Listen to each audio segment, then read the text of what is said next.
Guten Tag, welcome back to Exponential and Logarithmic Equations. Today we're going to examine the laws of logarithms. So the real meat of this particular topic is going to be using and applying logs to various situations, whether real life contextual or not. And that's really the core of this. Now we've seen some of these things before when you previously looked at logarithms and we started looking at logarithmic functions, that the log base a of a is equal to 1. So the exponent that a needs to become a is 1. That the exponent that a needs to become 1 is 0, right? Because a to the 0 is 1.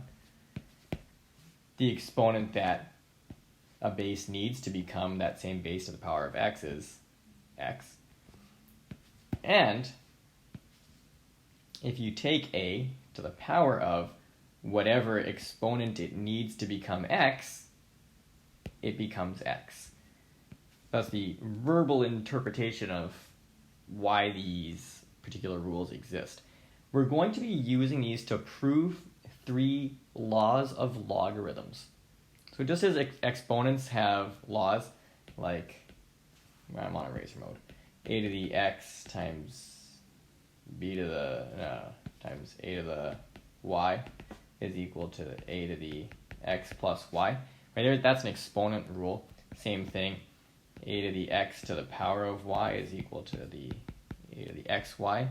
Or we have the quotient one, a over x over a to the y is equal to a to the x minus y. So these rules are ones that we know and we're familiar with for exponents.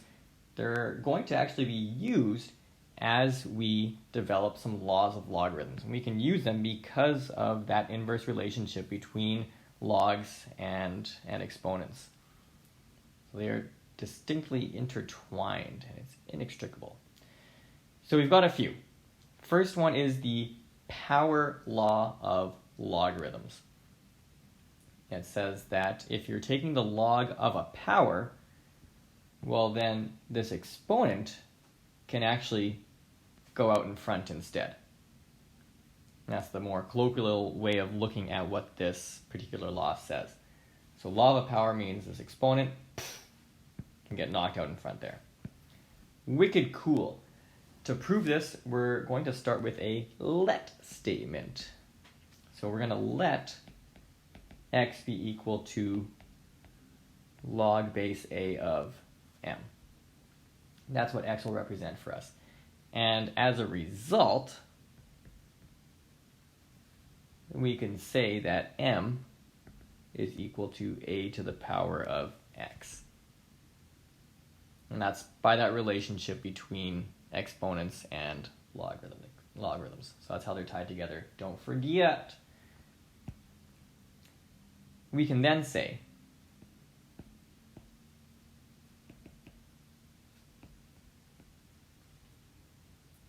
that if we take m to the power of n, so that left side, well then we can take the right side to the power of n as well. So we can take both sides to the power of n. And if we just simplify that a little bit using exponent laws, the right side is a to the power of xn. Well, we can apply a logarithm to both sides. I'm going to use log base a of the left side.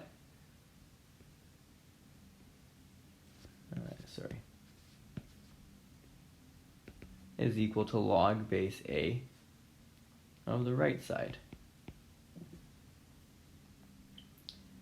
On the right side, what exponent does a need to become a to the power of xn? Well, that would just be xn. So it's using this rule right here. So on this right side, we can say that we just have xn. On the right side, we've got log base a of m to the n. Our original rule was about a and m and n, and it It had nothing to do with x, so we're going to have to get that out of there. But before I do, I'm just going to reorder things so that it looks real pretty for our final step. So on the right side, instead of writing xn, I'm going to write it as n times x. And as a result, when we sub back in what x was equal to, well, we said that x was log base a of m. So here's log base a of m. And that thing is done. Nice little square for your end of work. Be very mathy. So that's our proof that if you have the log of a power, then you can take its exponent and plunk it out in front. Again, that's what you should get from this proof. Our next one is the product law of logarithms. Whoa, I'm good. And that says if you're taking the log of a product, you can split it into two separate logs that are being added together. For this, we're going to need a let statement again. So I'm going to let x be equal to log base a of m, and I'll let y be equal to log base a of n. As a result, we can say that m is equal to a to the x, just as we did above, and n is equal to a to the y. I'm going to set up this next statement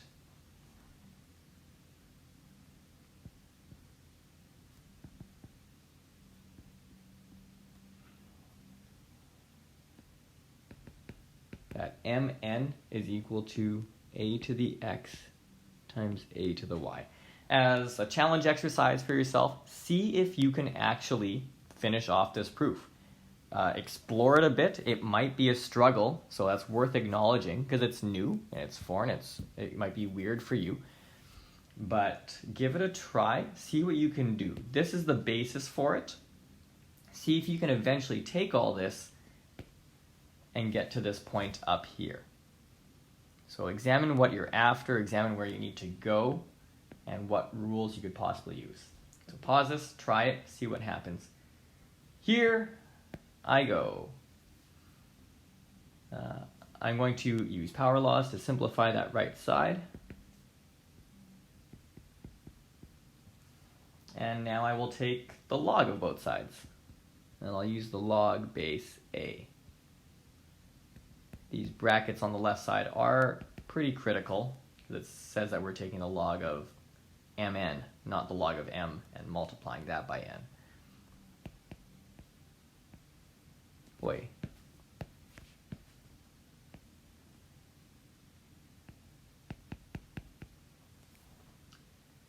Again, on the right side, we've got log base a of some power of a, which means that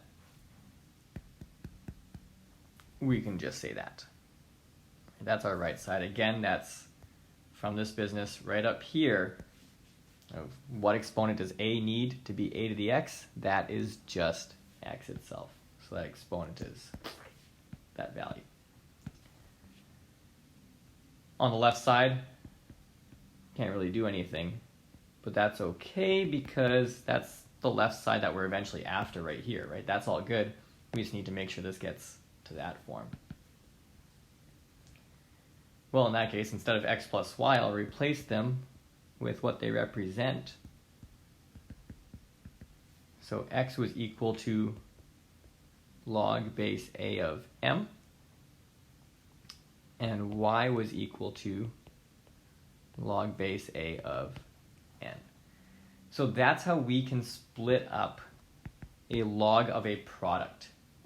So a log of a product, as we have here, can be split into a sum of individual logs. This does not mean that we can take the log of some sort of sum and split that up.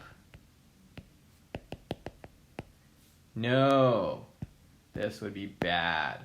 Don't do that. Only if there is a product in here, and then can we do it. Otherwise, no, hard no. So this does not work for the log of a sum. We don't have anything for the log of a sum. There's one more proof until we try applying these to a few expressions, and that's of the quotient law of logarithms. So we just did the product law of logarithms. We're going to look at the quotient one. There are actually multiple ways to do this. I'll show you one way. But if you're interested in seeing the other, just let me know. Actually, if you want, you can even try this. Its preamble is very much similar to the product law. Again, if you want. So I'm going to let x be this first thing that I'm after. And I'll let y be equal to this second thing that's in there.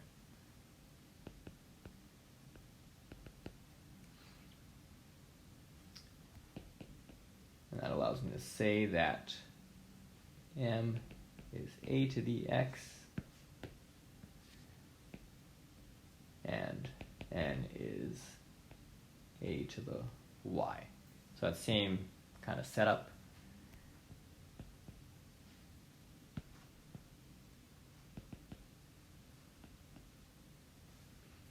And we're after a log of m over n, so let's deal with m over n. And that's going to be equal to a to the x over a to the y.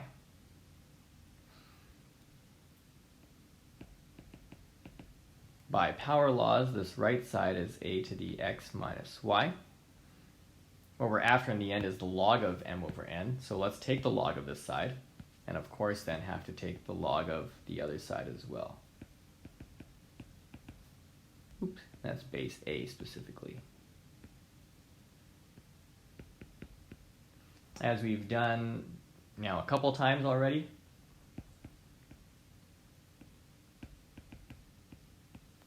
this right side is just going to be that exponent. And replacing the x's and y's with what they actually represent.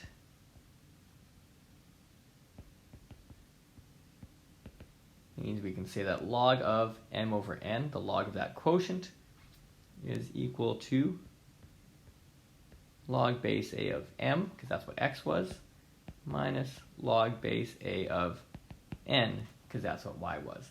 So the log of a quotient can be split up into the difference between two individual logs. And just as I emphasized with the other law, this does not mean we can say something about log of m minus n. That's not something we can play with. That's not something we can break up. So that's that. And it's the same thing as saying, like, if you have a to the x minus a to the n, y, that we can't have, there's no exponent law to work with that. So by the same kind of rationale, there's no exponent law, or there's no log law to work with that. So be advised. Anyways, we are going to try using some of these. We'll identify the situation, and then we'll apply a law. Feel free to straight up give them a try if you want, but I'll kick this one off. Here I'm taking the log of a product. And since I'm taking the log of a product, I know that I can use the product law of logarithms to split this up. And the product law says you split it up like this. The log of a product is the log of the first thing in the product, log of the second thing in the product. So that's what I'm going to use here. The first thing in the product is a, that's that first factor, and then plus the log of the other thing, which is y. That one's done. Here we've got a product as well. So this product in here is x squared being multiplied by y cubed. So I can break it up using the product law as well. So I have the product law, which says I'm taking the log of the first factor plus the log of the second factor. And that's again by the product law. But we can go further and we can employ the power law, because I'm taking the log of a power here and I'm taking the log of a power here. And by the power law, if we're taking the log of a power, we can take that exponent and plunk it down in front. And that's what I'm going to do here. For each of these cases, I'm going to take this exponent and plunk it down in front. So instead of log base 2 of x squared, I'm going to say 2 log base 2 of x. And similarly, I'm going to take this 3 and move it out in front. And say I've got 3 log base 2 of y. And that was by the power law.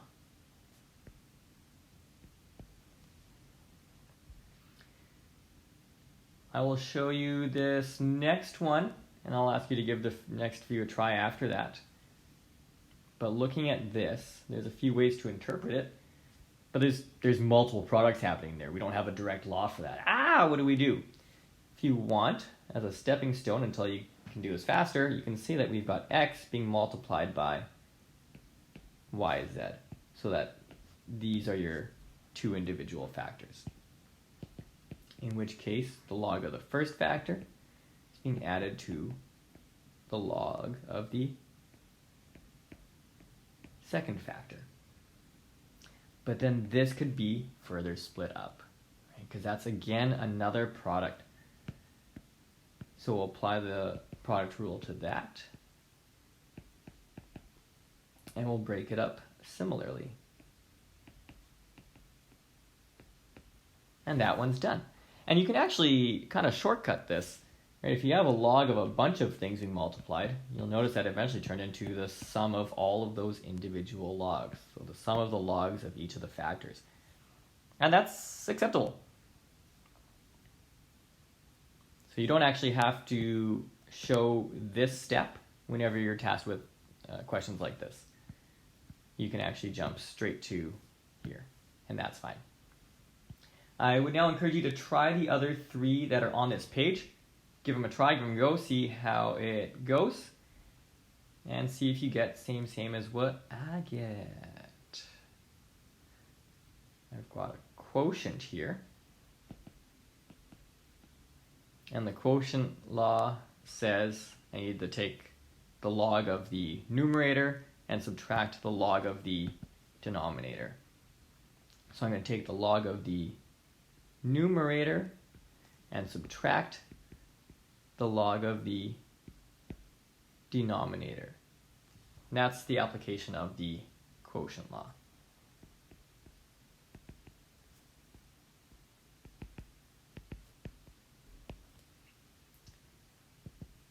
And then to continue with that, here we've got a product, so I'll apply the product law and say we've got log base 5 of x plus log base 5 of y.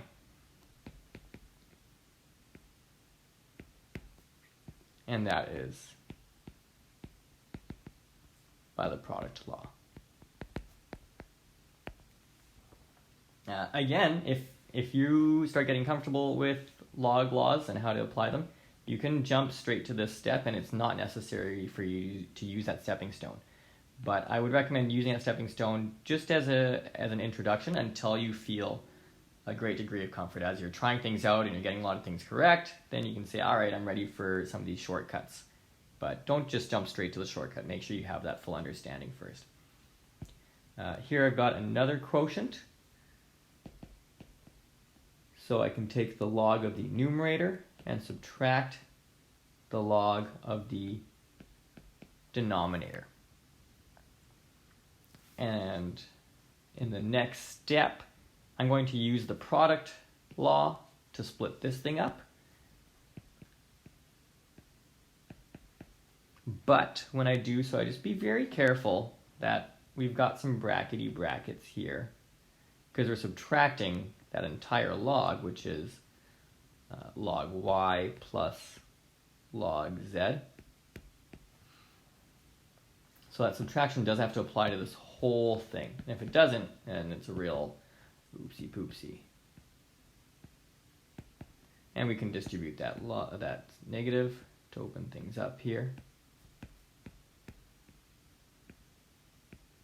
So there is a shortcut that could be used here as well. Again, you can, once you're comfortable with things, just jump straight to this end result, and that is okay. But again, I recommend just taking your time with it, get familiar with these log laws and how to apply them. The shortcut is that anything in the numerator ends up positive in your end result, and anything in the denominator ends up negative in your end result. And we see that same thing in that previous example here, right? These were numerator, so they got pluses. This was denominator, that got a minus. So that's that. Last example, hopefully you've been giving these a try and you're just watching the video to check out how things went. There are multiple ways to do this one. One is to rewrite 1 over y cubed as y to the negative 3. And then you can go from there, and using the power law, you can say you're just going to plonk this thing out in front.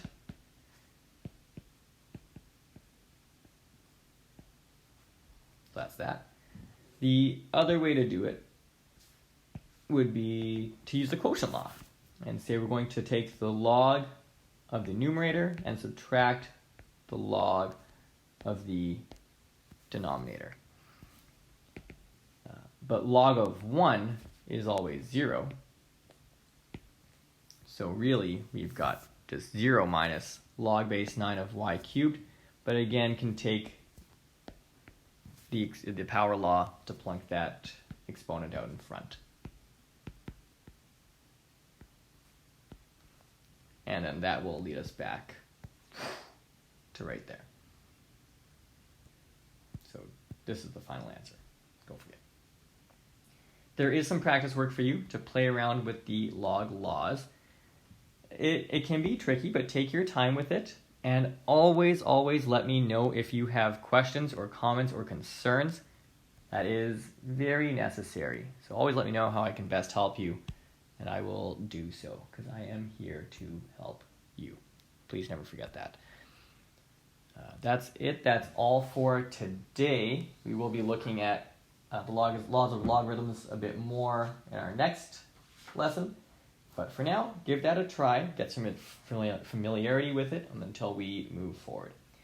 So long, farewell, the rest of that song.